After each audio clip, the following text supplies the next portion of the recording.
Buenas noches y bienvenidos a una visión más de Weird Biochemistry. Mi nombre es Isaac Alejo. Y yo soy Paola Bárcena. Esta noche nos sumergiremos en un caso que horrorizó a un pueblo entero y marcó para siempre una época. Hablaremos de la leyenda de la familia Aguilar.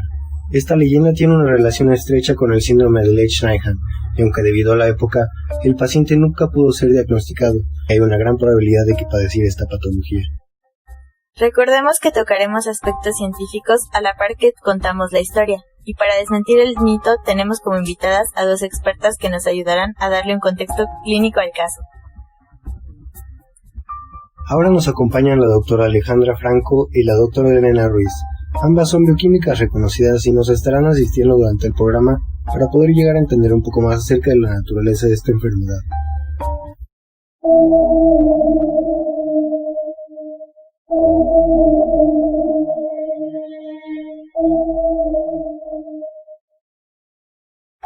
Alrededor de 1910, en Veracruz, Cosamaloapan, un pueblo escondido del mundo, que era habitado por 4 familias, mismas que habían fundado el pueblo y tenían esperanza que fuera próspero.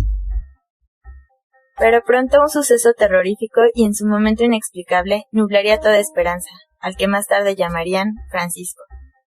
Para empezar a ponernos en contexto, todo comienza cuando Isabel Aguilar escapa de su casa con Miguel Aguilar, su primo. Su amor desbordante los lleva a querer comenzar una vida nueva juntos, donde nadie los conociera y no pudieran ser juzgados. Pronto, como resultado de su amor, tuvieron un hijo al que llamarían Francisco. Francisco, un bebé que estaba siendo esperado con ansias por sus padres, finalmente nació un 5 de noviembre de 1910. Toda felicidad, hasta que al cumplir los 4 meses de edad, se empezaron a presentar ciertos comportamientos desconcertantes para la familia Nen. Y bueno, para empezar a entender cómo es que llegamos a la conclusión de que Francisco padecía esta patología, vamos introduciéndonos un poquito a los datos clínicos e intentaremos ser lo más claras posibles y usar términos entendibles, para que, por supuesto, quede claro para todos. En la enfermedad de Lesch-Nyhan es muy común presentar síntomas entre los primeros 3 a 6 meses de edad. Esta patología se debe a un error congénito en el DNA. Así es, Ale, y para ser más específicas, al metabolismo de las purinas. Este es causado por una mutación en el gen estructural ubicado en el cromosoma X, que determina un déficit de la enzima hipoxantina guanina fosforribosil transferasa. Suena un poco difícil, ¿no? Bueno, y como bien sabemos, al haber reproducción entre miembros de la familia, siempre es más común que se desarrollen mutaciones en el producto, aunque cabe mencionar que no es una regla para desarrollar Lesch-Nyhan. Como pueden notar, radioescuchas, esta patología puede encajar desde el primer momento de la historia. Haremos una corta pausa musical y volveremos en breve. People are strange when you're a stranger.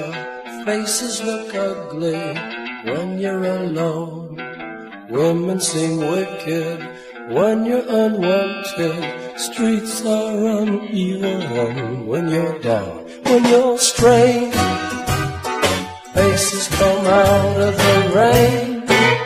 When you're strange, no one remembers your name. When you're strange, when you're strange, when you're strange. People are strange when you're a stranger. Faces look ugly when you're alone. Women seem wicked when you're unwanted. Streets are uneven when you're down.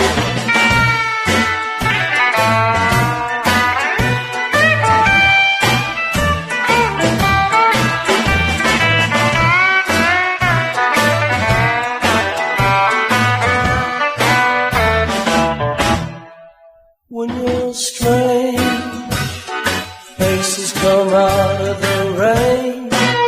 When you're strange, no one remembers your name. When you're strange, when you're strange, when you're strange. Alright, yeah.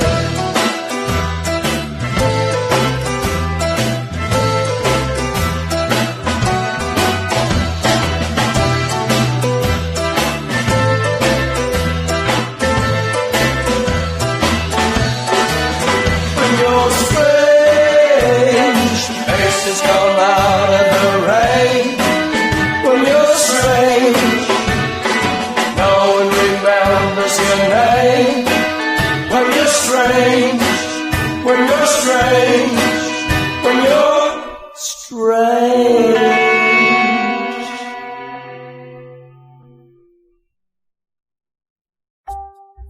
Volvemos a eso que fue People Are Strange de The Doors.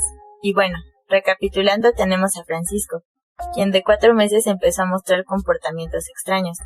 Pero ¿cuáles eran estos? ¿Y por qué esto fue el comienzo de una leyenda? El pequeño, a sus escasos 4 meses de edad, mostraba rigidez en todo el cuerpo, así como trabas en la coordinación motriz, que fue empeorando con el paso de los años. Isabel y Miguel lo sabían, estaba sucediendo de nuevo, y estaba empeorando. Con el paso del tiempo, si no actuaban rápidamente, las cosas se podrían poner muy mal. Pasaron 5 años. Las discapacidades de Francisco con el tiempo solo aumentaban, incluyendo su autoagresividad. Los padres habían cuidado y amado a su hijo sin distinción alguna. Todo este tiempo habían pensado que se habían librado de aquella maldición a la que tanto le temían. Pero fue entonces cuando el fatídico día llegó, solo para darse cuenta de que lo que ellos llamaban maldición apenas comenzaba. Un día como cualquier otro, Francisco y su madre iban de visita a casa de una amiga de la familia. Una vez en su casa, el pequeño en presencia de todos, y con una frialdad feroz, de un mordisco cortó en un pedazo del dedo meñique. Esto dejó horrorizados a los presentes. Nunca habían visto algo similar, y pronto comenzaron a hacer conjeturas, ya que no solo era el dedo, Francisco también tenía constantemente los labios sangrando. Era irreverente y agresivo. Aquí es donde el calvario de la familia comienza. Es fácil escuchar esta historia y quedar en shock por un momento. Incluso en la actualidad es difícil imaginar que este comportamiento se origine por una falla en el DNA, pero con los avances de ahora y el perfil del paciente ya un poco más desarrollado, tenemos algunos de los síntomas más característicos de dicha patología. Los pacientes presentan incapacidad para ponerse de pie y caminar, así como movimientos involuntarios, junto con movimientos voluntarios acrecentados por el estrés que viven a diario, pero que no resultan evidentes cuando están en reposo. La disartria, la disfagia y el opistotonos son frecuentes y la contracción muscular permanente también. Pero por otro lado, Elena, los pacientes también suelen presentar déficit intelectual de leve a moderado. Puede aparecer un trastorno obsesivo-compulsivo de automutilación, como lo son morderse los labios o los dedos. Esto sucede tan pronto como aparecen los dientes. Todo esto no se debe a que exista una falta de sensibilidad. Más bien, se piensa que puede estar asociado o agravado por el estrés psicológico en el que viven estos pacientes. El comportamiento agresivo, como escupir o insultar, puede dirigirse a cualquier persona como familia y amigos. La anemia megaloblástica es frecuente y puede ser grave. La sobreproducción de ácido úrico puede dar lugar a inflamación y artritis. Por otro lado, también tenemos como síntoma la insuficiencia renal o acidosis, pero estas solo llegan a ocurrir rara vez. Analizando ya esta información, pueden darse cuenta que la vida para los pacientes de Lesch-Nyhan es muy difícil y requiere cuidados muy específicos. Como pueden ver, radioescuchas, esta es una enfermedad muy complicada, e independientemente del caso de Francisco, se nota que tiene un trastorno inmenso. ¿Tú qué opinas, Paola? No, por supuesto que sí, e incluso considero que es complicada. ¿Cómo un error tan pequeño repercute a un nivel tan grande, no? Pero bueno, es por eso que hoy nos acompañan estas increíbles especialistas. Así nos ayudan y les ayudan a entender un poquito más el trasfondo de esta extraña historia. Si no me falla la memoria, hace unos meses discutimos un tema similar, una patología como el síndrome de Kelly-Sigmiller, que aunque carece de los mismos síntomas que el síndrome de Lesch-Nyhan, al profundizar averiguamos que la naturaleza de esta de nivel bioquímico es muy similar entre sí. ¿Usted ha escuchado algo al respecto de pura casualidad, doctora Elena? Sí, así es, Isaac. El síndrome de Kelly-Sigmiller es una forma más leve, se podría decir, del déficit de hipoxantina guanina fosforribosiltransferasa, un trastorno hereditario del metabolismo de las purinas asociado a la sobreproducción de ácido úrico que conduce a la litiasis urinaria. También afecta mayormente a los hombres durante su infancia. Se suele diagnosticar tras la presencia de unos cristales naranjas en los pañales del infante. Una enfermedad muy terrible, de verdad. Y aportando un poquito más a lo que pregunta Isaac, claro, yo alguna vez tuve la oportunidad de estudiar a un paciente diagnosticado con este síndrome. Recuerdo que los síntomas que presentaba eran nefropatía por ácido úrico, infecciones urinarias y obstrucción renal. Aunque en algunos casos se presenta después de la pubertad en forma de artritis aguda. Vale, odio interrumpir, pero creo que se nos va terminando el tiempo. Por el momento tratemos de permanecer centrados en el programa. Todavía tenemos varios temas que abarcar. Muchas gracias, doctoras, por permitirse ser parte del programa. Entendemos que tienen una agenda terriblemente cotizada. No te preocupes, Pau, para nosotras es un placer estar aquí, que nos hayan invitado y por supuesto compartir nuestros conocimientos, para evitar precisamente esto, que exista, aunque sea un poquito menos de desinformación y se repita la historia de Francisco. Así es, gracias doctoras por acompañarnos el día de hoy, pero para seguir entendiendo y no dejarnos intrigados, sigamos en la historia.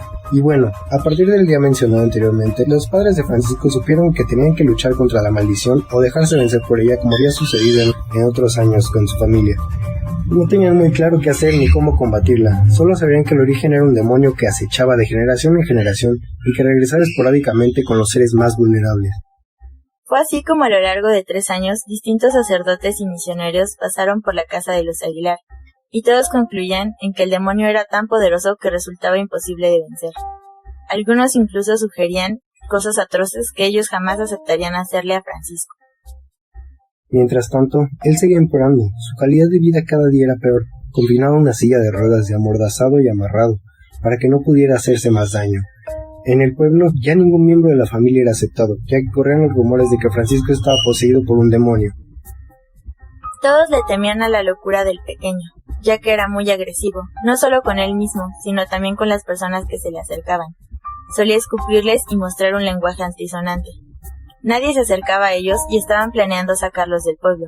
Pensaban que su maldición afectaba a todos y que ese era el motivo de que no pudieran prosperar.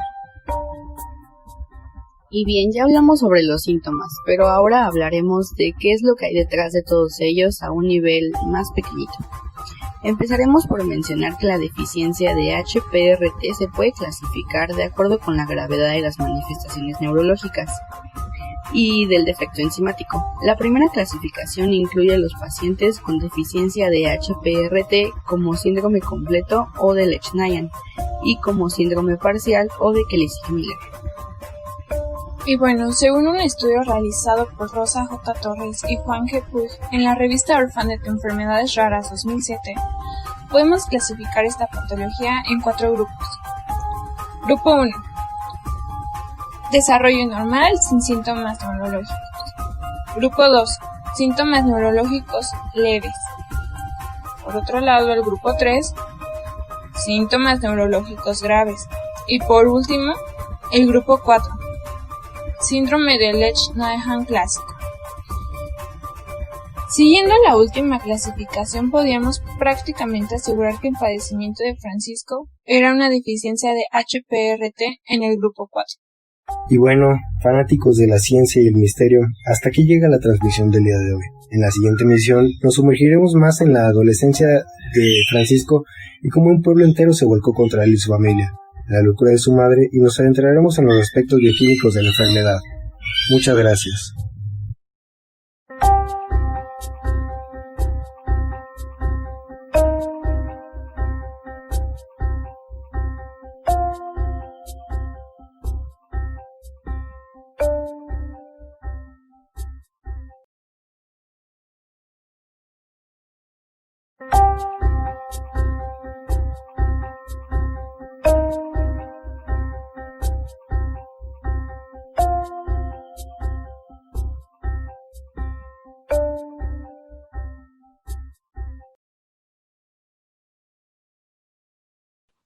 Buenas noches, sean bienvenidos a una emisión más de Weird Biochemistry. Mi nombre es Isaac Alejo. Y mi nombre es Paola Bárcena. Esta noche continuaremos adentrándonos en el caso de la familia Aguilar. Si les interesa, recuerden que pueden encontrar todos nuestros capítulos anteriores en Spotify, o si bien lo prefieren en nuestro canal de YouTube. Posteriormente les dejaremos los links en la descripción. Bueno, recapitulando un poco, tenemos a Francisco, quien a nuestro parecer sufría de una grave enfermedad, que en la actualidad ya es mucho más conocida, pero en ese tiempo era imposible diagnosticar. Imagínense conseguir tratamiento. Sí, y por otro lado tenemos el terrible caso de rechazo por parte de todo el pueblo hacia la familia. En esta emisión seguiremos contando la historia a la par que le damos un contexto bioquímico para que podamos entender lo que pasa a un nivel más pequeño. Y para eso, Pau, nos apoyan una vez más las doctoras Alejandra Franco y Elena Ruiz. Ellas nos ayudarán a entender el contexto clínico del caso para poder desmentir el mito. Hola chicos, para nosotros es un placer estar aquí y que nos invitaran de nuevo. La verdad es que en lo personal me parece increíble juntar el misterio con la Hola ciencia. una vez más. Claro, Elena, creo que todo científico empieza así, ¿no? Preguntándose el porqué de todo y qué mejor que con una historia de misterio, ya que casi estamos en noviembre. Qué gusto tenerlas aquí de nuevo. Bueno, comencemos a desmentir el mito.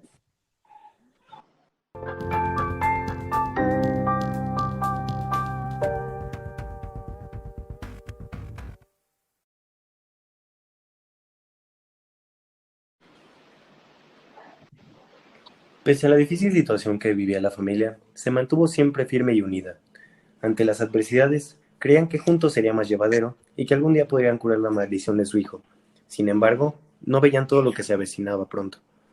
Francisco había pasado su infancia en la soledad y confinado a una silla de ruedas, rechazado por la gente y sin saber por qué le temían tanto.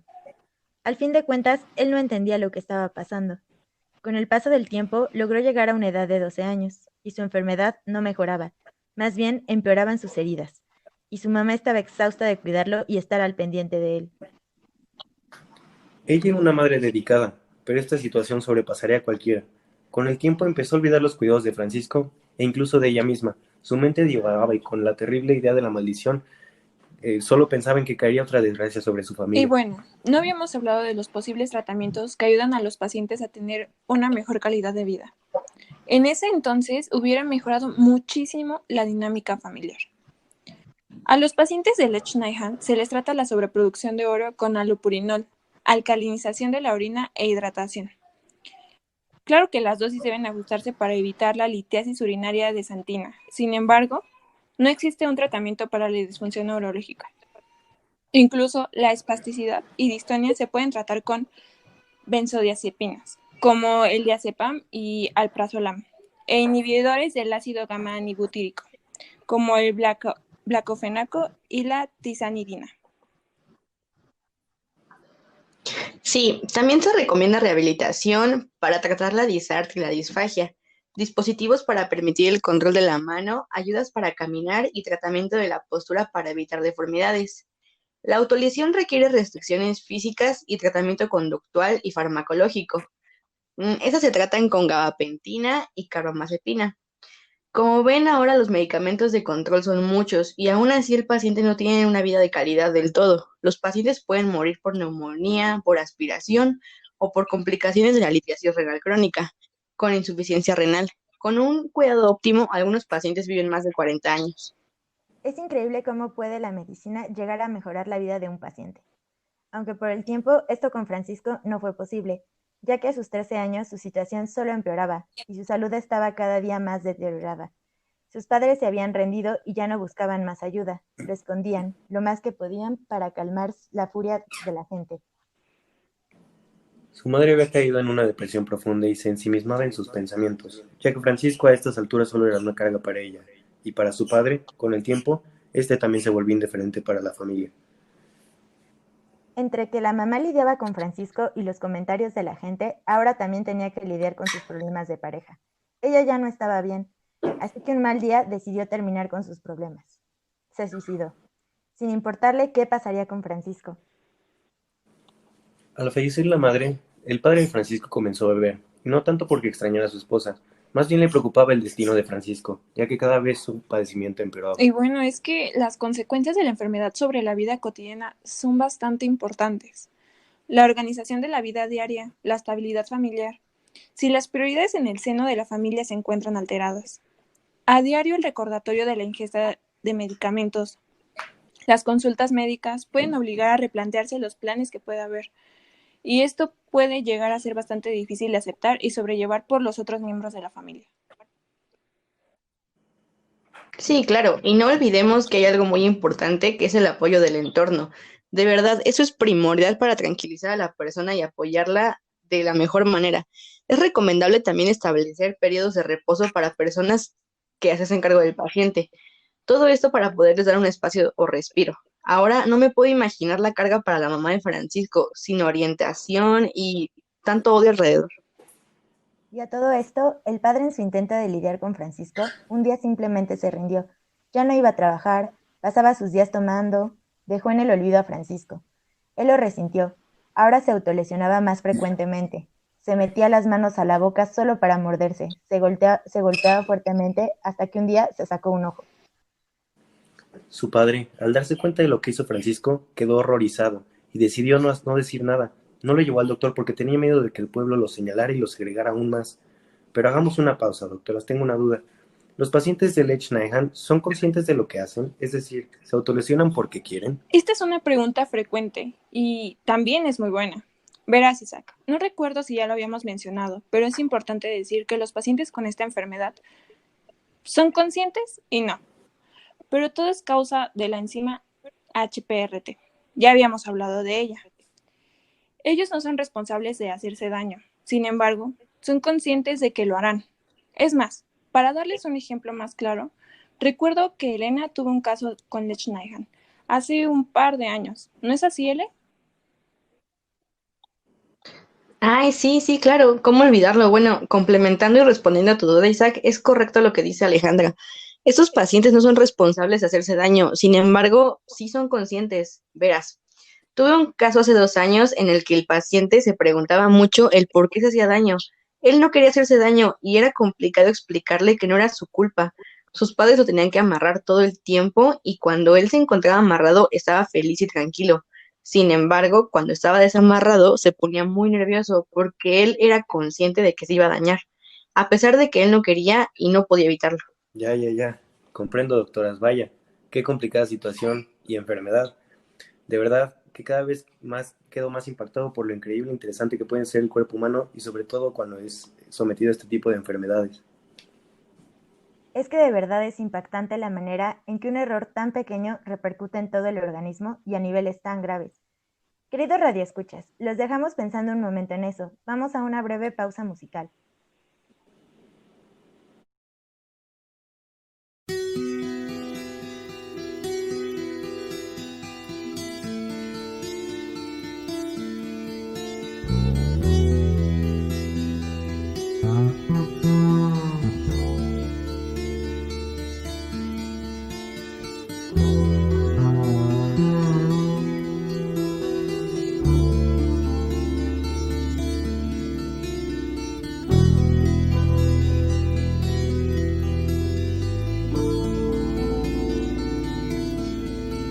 Hey you, out there in the cold, getting lonely, getting old, can you feel me? Hey you, standing in the aisles with itchy feet and fading smiles, can you feel me? Hey you, don't help them to bury the light.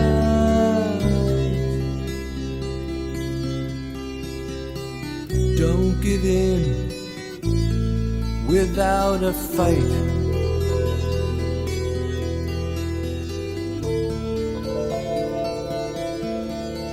Hey you, out there on your own, sitting naked by the phone, would you touch me? Hey you, with your ear against the wall, waiting for someone to call out, would you touch me? Hey you, would you help me to carry the stone?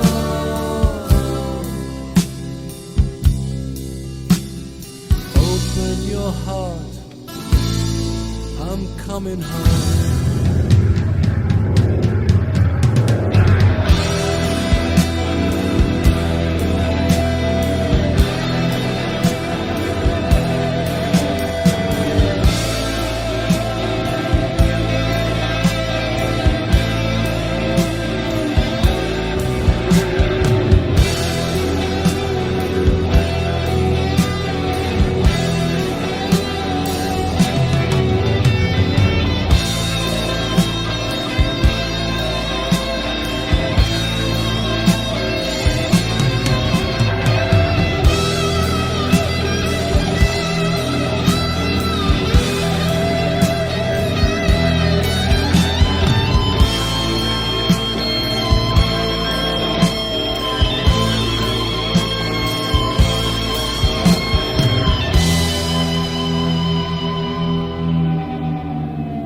But it was only fantasy. The wall was too high, as you can see. No matter how he tried, he could not break free. And the worms ate into his brain.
Volvemos de esto que fue Hey You de Pink Floyd.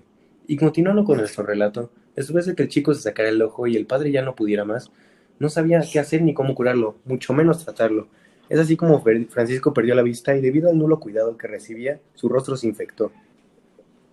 Debido a la falta de ingresos por parte del padre y su grave alcoholismo, una tarde el banco llegó a despojarlo de todo lo que les quedaba, incluyendo la casa, que con tanto esfuerzo habían construido. Fue así como todos se enteraron de la situación deplorable en la que estaba el chico. Pero lejos de sentir compasión, la gente le temía. Seguían pensando que un demonio lo poseía y que su aspecto y su comportamiento se debían a la maldición que acechaba a la familia. En sus cabezas no había otra idea, el objetivo era claro, tendrían que lincharlos. Pero el padre no era un monstruo, lejos de eso, solo estaba confundido y perdido en el alcohol. Sabían que amaba a su hijo, que quería protegerlo, y en una de esas, para defenderse sacó un arma y la usó a su favor. ¿Y cómo los ahuyentó? ¿Pudo escapar con su hijo? ¿Los dejó a la deriva por miedo? Todo eso lo sabremos en el próximo y último capítulo de nuestra miniserie de la leyenda de la familia Aguilar.